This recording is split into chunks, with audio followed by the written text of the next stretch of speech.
Think you can handle all of Gogoryo's legends at once? From Jumong's dragonborn rise to Mishan's bold reforms, Gwanggaeto's empire-stretching conquests to Bojang's last stand, these are the stories you'll devour.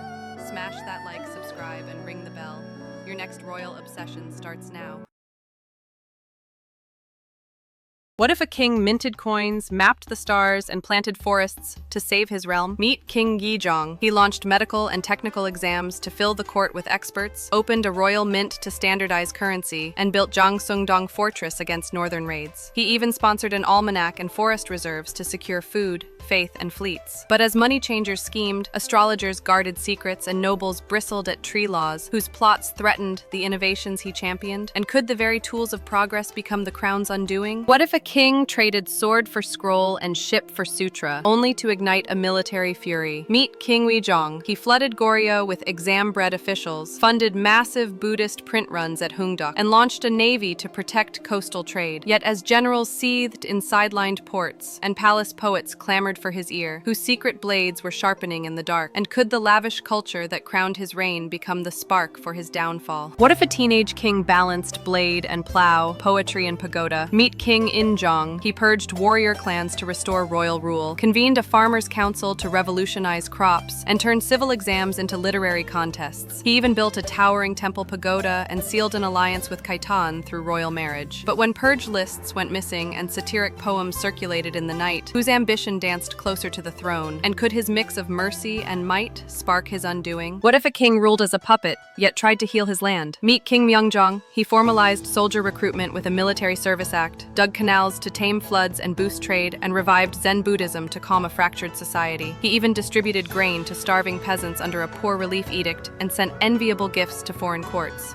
But when generals tightened their grip in secret councils and relief grain found its way to loyal commanders, whose loyalty truly lay with the throne? And could charity under chains be enough to save a kingdom on the brink? What if a king wore the crown, but someone else held the reins? Meet King Sinjong of Goryeo, the ruler who tried to stitch law, exams, and relief into a kingdom torn by soldiers. He recalled scholars, ordered modest famine relief, and kept royal ritual alive. Yet every decree echoed from a throne shadowed by military strongmen. So who truly shaped the realm? The king who signed the papers, or the generals who wrote them? And when he quietly handed the crown to his son, was it abdication, or the last act of a man who knew the game was already lost? What would you risk to take back a throne from generals? Meet King Huizhong of Goryeo, a monarch who tried to outwit the military regime, stitching secret pacts with scholar officials and staging midnight plots to reclaim royal power. He bolstered court ritual and summoned loyalists into hidden councils, but whose blade in the dark exposed the conspiracy? And when the palace doors closed on his last gambit, did he lose the crown or expose the thin line between courage and ruin? What if the crown you wear is chosen by someone else? Meet King Gangjong, the elder prince who returned from island exile to sit on a throne held by soldiers. He tried to keep royal rituals alive, to sign envoys and receive gifts, and to keep a kingdom's dignity intact. But every ceremony echoed with the footfall of generals. Was he a king who tried to save the crown, or a puppet whose strings were already cut? And what secrets did years on Ganghwa hide when he finally faced the palace? What if a king's greatest strategy was survival itself? Meet King Gojong of Goryeo. He watched the sky fill with Mongol sails, moved his court to Ganghwa Island, turned palaces into seaside fortresses, and built a navy to harass invaders. But did he save the dynasty by bargaining with the enemy, or betray it? Which choice preserves a people, and which erases a crown? Dive into the decades of siege, secret envoys, and the quiet decisions that kept a kingdom standing. What would you do if your country lay in ruins and an unstoppable empire demanded obedience? Meet King Wonjong of Goryeo. He chose survival over ruin, striking uneasy peace with the Mongol Yuan, rebuilding farms and granaries, and weaving marriage ties that traded a measure of independence for decades of peace. But was that bargain a wise lifeline or a gilded cage? Whose names were written onto the lists of hostages,